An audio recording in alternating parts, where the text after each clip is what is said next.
Kidlat News Updates. Mga balita ngayon.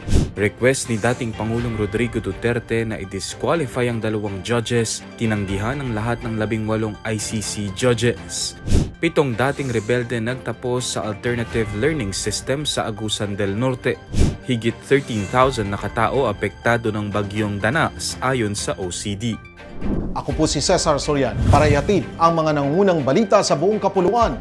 Ngayon, Nagdesisyon ng lahat ng 18 judges ng International Criminal Court o ICC na tanggihan ang kahilingan ni dating Pangulong Rodrigo Duterte na ipa-disqualify ang 2 husgado sa kaso nitong crimes against humanity. Sa naging ruling, sinabi ng mga husgado na ang argumento ng kampo ni Duterte ay incorrect, legally untenable at maaaring magdulot ng delay o pagkaantala sa pagdini. Wala umanong ground o basehan na baka magkaroon ng bias sina Judge Rain Adelaide Sophie Alapini Gansu ng Benin at Socorro Flores Iliera ng Mexico.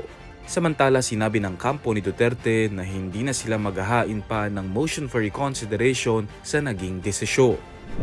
7 dating rebelde ang matagumpay na nagsipagtapos sa Alternative Learning System o ALS ng Department of Education o DepEd sa 12 ALS Graduation and Completion Ceremony sa Cabadbaran, Agusan del Norte nitong Hulyo 4. 3 sa mga ito ang kinilalang Best ALS Learners dahil sa kanilang ipinamalas na husay at dedikasyon sa pag-aaral. Naging posible ang programa dahil sa pagtutulungan ng DepEd Division of Cabadbaran, LGU at 29th Infantry Battalion para mabigyan ng panibagong tsansa ang mga dating naligaw ng landas.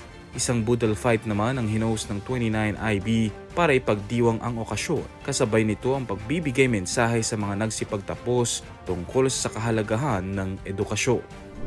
Nasa 3,773 na pamilya na ang apektado ng bagyong Bising na ngayon ay bagyong Danas na, ayon sa Office of Civil Defense o OCD ngayong araw. Ayon kay OCD OIC Bernardo Alejandro IV, katumbas ito ng 13,006 na individual mula sa Ilocos Region, Cordillera Administrative Region o CAR at Cagayan Valley Region. Inaasahang madaragdagan pa ang bilang habang wala pang naiulat na casualties o nasawi sa kasalukuyan. Sa kabila nito, tiniyak ng OCD na handa ito sa worst case scenario na maaaring idulot ng danas at habaga. As of 8 AM ngayong araw, ganap nang naging typhoon ang severe tropical storm. Para sa Kidlat News Channel, ako si Renz Zalinon, nag-uula. ako po si Cesar Soriano kasama nyo sa bawat pagputo ng balita.